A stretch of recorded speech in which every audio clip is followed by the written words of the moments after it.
ভাবে চাওক আমি উদ্যোগমুখী বিৰোধী নহয় আমি উদ্যোগমুখীতে লাগিব আমাক কিন্তু এই উদ্যোগৰ নামত আচলতে বিভিন্ন সময়ত বিভিন্ন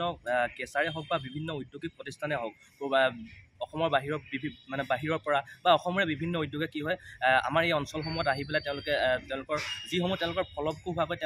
তেওঁলোকৰ কাম কৰা সময়ছোৱাত আচলতে তেওঁলোকে নিজৰ মুনাফা আদায় কৰি লয় কিন্তু তাৰ ভিতৰত আচলতে স্থানীয় ৰাইজসকলৰ যি হয় জলবায়ুকে ধৰি যি বায়ু প্ৰদূষণ শব্দ প্ৰদূষণ এই সময়ত কিন্তু তেওঁলোকৰ নিয়ন্ত্ৰণ বাহিৰত থাকে তেওঁলোকে নিয়ন্ত্ৰণত আচলতে নিয়ন্ত্ৰণ কৰা দেখা নাযায় বা তেওঁলোক এই ক্ষেত্ৰত গাফিলতি কৰা দেখা যায় আমি ছাত্ৰ সন্থা এই ক্ষেত্ৰত আচলতে বিগত সময়তো দাবী জনাই আহিছোঁ আৰু এই ক্ষেত্ৰতো দাবী জনাম আৰু জিলা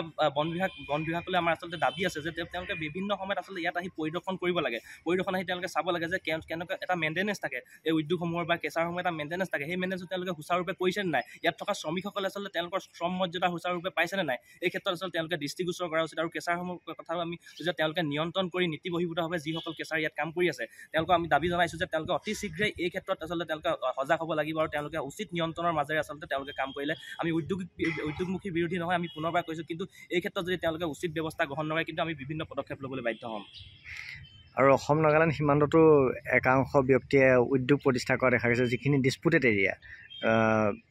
সেই তাতো কোনো ব্যৱস্থা গ্ৰহণ কৰা দেখা পোৱা নাই আমি কি ক'ব হয় আমি জানিবলৈ পাইছোঁ যে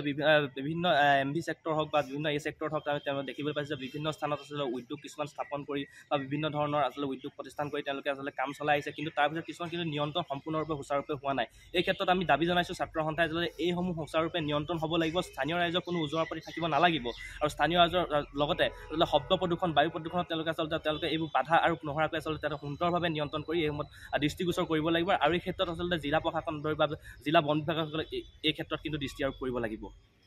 দেখা গৈছে যে কিছুমান কেঁচাৰ স্থানীয় ৰাইজৰ প্ৰতিবাদকল্পে বন্ধ হৈছে কিন্তু সমান্তৰালভাৱে কিছুমান কেঁচাৰ কিন্তু চলি আছে কি ক'ব এইটো আচলতে এটা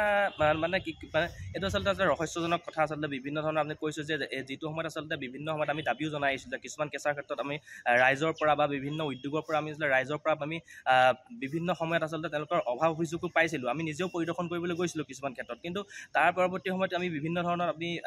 আবেদনো কৰিছিলোঁ বা স্মাৰকপত্ৰ প্ৰেৰণ কৰিছিলোঁ কৰ্তৃপক্ষক গতিকে তাৰপিছতো ইয়াৰ উচিত ফলাফল আমি পাবলৈ সক্ষম হোৱা নাই গতিকে আমি দাবী জনাইছোঁ ধনশিৰি মহকুমা ছাত্ৰ সন্থাৰ তৰফৰ পৰা আচলতে এই কৈছোঁ যে ৰাইজৰ স্বাৰ্থত থাকি তেওঁলোকে উদ্যোগী কাম কৰক আমি তেতিয়া তাত আমাৰ ক'বলগীয়া কোনো কথা নাই যদি ৰাইজৰ বিৰুদ্ধে তেওঁলোকে কামসমূহ কৰি যায় কিন্তু আমি ইয়াৰ বিভিন্ন সময়ত বিভিন্ন পদক্ষেপ ল'বলৈ বাধ্য হ'ম